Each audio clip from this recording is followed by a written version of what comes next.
It's an honor to be here with you all this evening in the homelands of the Kaw, the Osage, the Delaware, and many other indigenous nations. I want to pay special attention and offer respect to the Wyandotte, for whom our event this evening in the county we're in, who their name is borrowed from. So it's good to be here with you all. Good to see you.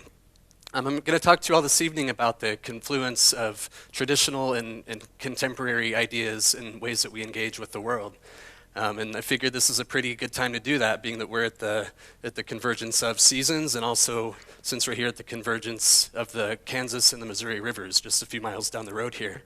So now that spring is here for my tribe, the Ioway, this is a time of year that we consider to be new. This is a new year, because it's a time of year where things are actually, well, new, I guess, right? And so I was talking with a good friend of mine, Ruben, the other day, about how we can get together and what we're going to do for the upcoming season. And a lot of people want to come out, and their first idea is, okay, we're going to dig some rows, we're going to build some rows, and we're going to plant in that. And that's all right, people do that, that's a common way to do it.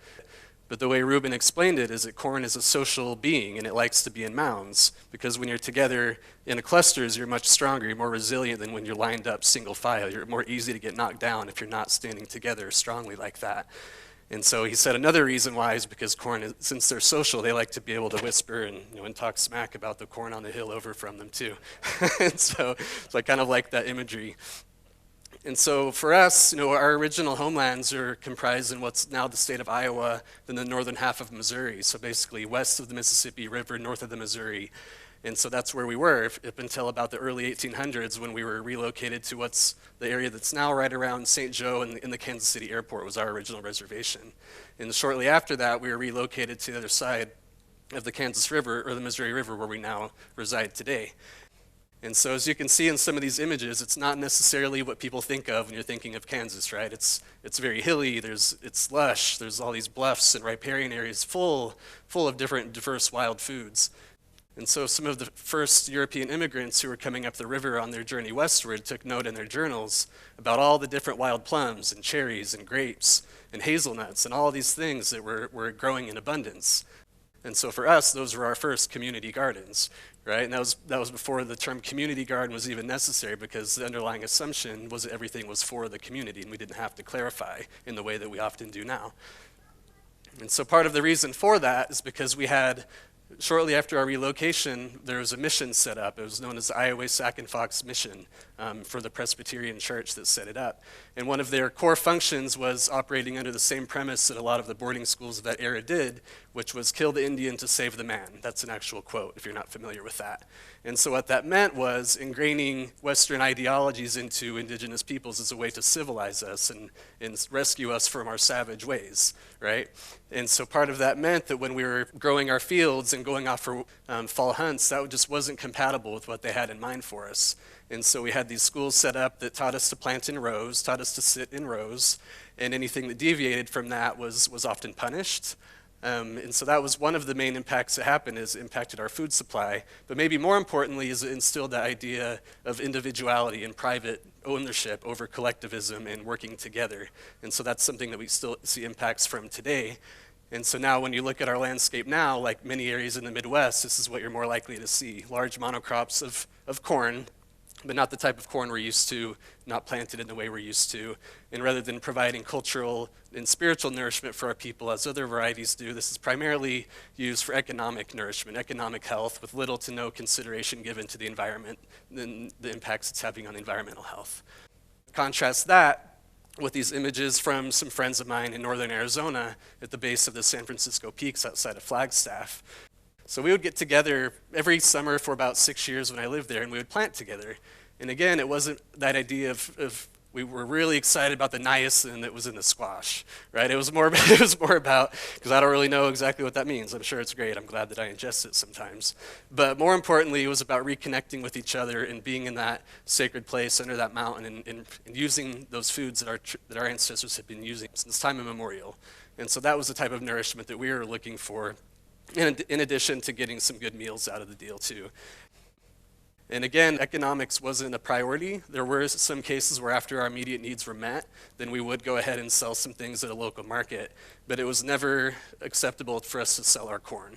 It was decided amongst all of us that corn and the cultural significance it had for us, it was not to be commodified in that way, unlike what we see the modern day versions of corn. And so how is this all relevant, right? We've all heard the story. You're going back to the land. You're going to go out and live in the woods by yourself, and you're going to grow food, and you're going to live happily ever after, right? But I think we know that that's not the reality for a lot of people, being that the majority of the world's population is now in urban areas. We have to figure out ways to integrate these traditional ways of being into contemporary systems. And so to move that traditional knowledge forward, we find ways to integrate it into places like this in downtown Flagstaff. And so again, in this case, it's not about production. We weren't weighing how many pounds of food that we grew. It was more about working with young people to reclaim that connection to the earth and to reclaim some of that visible space in downtown Flagstaff with some of our traditional foods as a way to say, hey, we're here, we've never went anywhere, we're still here, and this is part of everybody's collective future, is getting back to this understanding of our connection to place via the foods that we grow and via the foods that we share together. And so, as much as anything, it's about storytelling. It's about rewriting the story, retelling stories that we might have been left out of due to the passage of time or other reasons. And there are a lot of ways that people might want to share those stories. We have playwrights, we have musicians, and any number of creative outlets for people to share.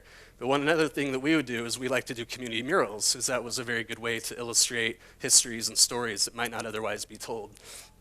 And so this one in particular was on a building directly on the road that was a historic route for Route 66. And directly underneath that road, there was a tributary of the Rio de Flag that had been paved over.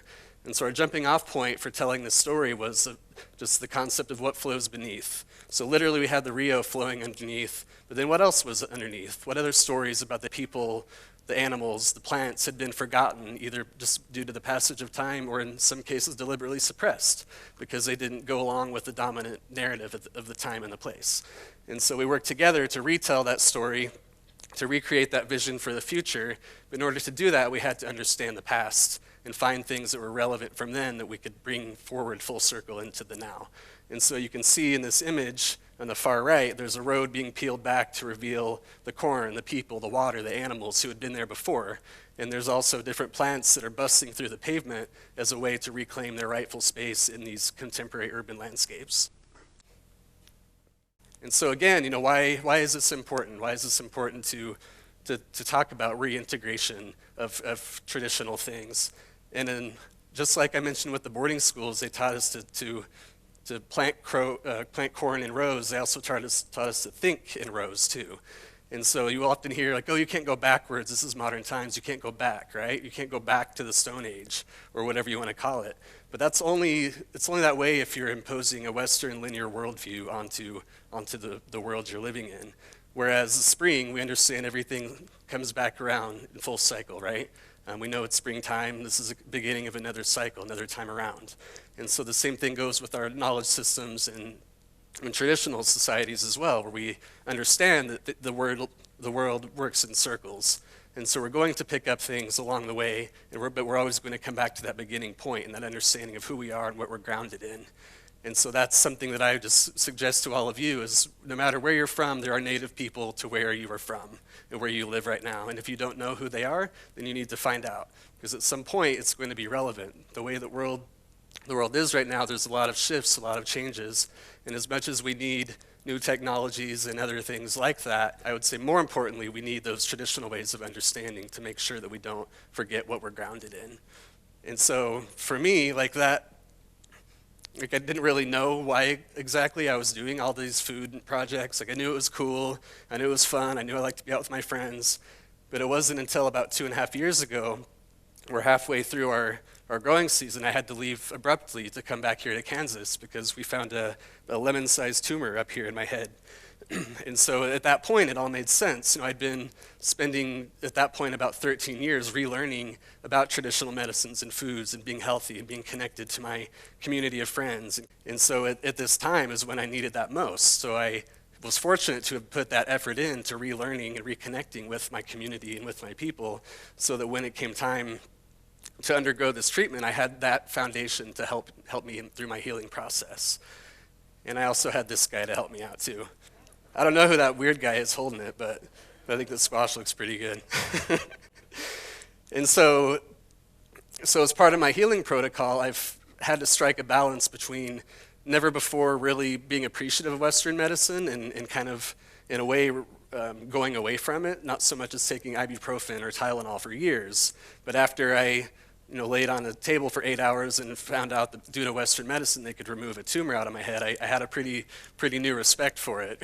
Right? And so I was able to see like how that is important, and but also realizing I need to integrate other things as well. So you can see in this photo that part of my protocol, in addition to the nightly dose of chemotherapy that I've been taking for the past year, I'm also eating squash. I'm eating a lot of different things to help my immune system to counteract the negative effects of this new technology of chemotherapy. And so it also includes returning to some of these sacred spaces and connecting to some of the plants that help me heal as well. This particular area is near Lawrence, Kansas, on the edge of Haskell Indian Nations University. It's known as the Haskell Wetlands, the Wakarusa Wetlands. There's different names for it. But this has become a point for myself and many other young Native people to come and relearn and reconnect to the earth that we've been a part of. But due to things like the assimilation policies I mentioned, we're largely removed from, often deliberately. And so this has become kind of a symbol of a lot of us regenerating those things and finding ways to move forward and heal. And so as I said about the mission up near White Cloud, Haskell was also set up with that same concept of kill the Indian to save the man. But what's beautiful about it now is it's come full circle. It's a 4-year university with 150 tribes minimum represented every semester from Alaska to Florida and everywhere in between. And all of us coming together to regain our connection to our education systems, to each other, and find positive ways forward that acknowledge the past and what Haskell is set up to do, but also kind of standing in the face of that and saying, despite attempts to do otherwise, we are still here, we are still strong, and we are not going anywhere. And so that takes the form of teaching classes related to traditional foods and climate change. But aside from the content of the course, I'd say most importantly is the way we teach it. And so as you can see, we're not in a classroom, we're not sitting in straight rows, we're standing in a circle. This guy is not officially one of the teachers, but he is every bit as much of a teacher as any of us are. And he's sharing with the rest of the students about his traditional varieties of tobacco. And so from start to finish, that's part of our reconnection and remembering. And so just on the concept of remembering, I just wanted to share a quote from Toni Morrison, who can clearly say it way better than I could. And as she says, they straightened out the Mississippi River to make room for house and livable acreage. Occasionally the river floods these places. Flood is the word they use, but in fact it's remembering where it used to be. All water has a perfect memory and is forever trying to get back where it was.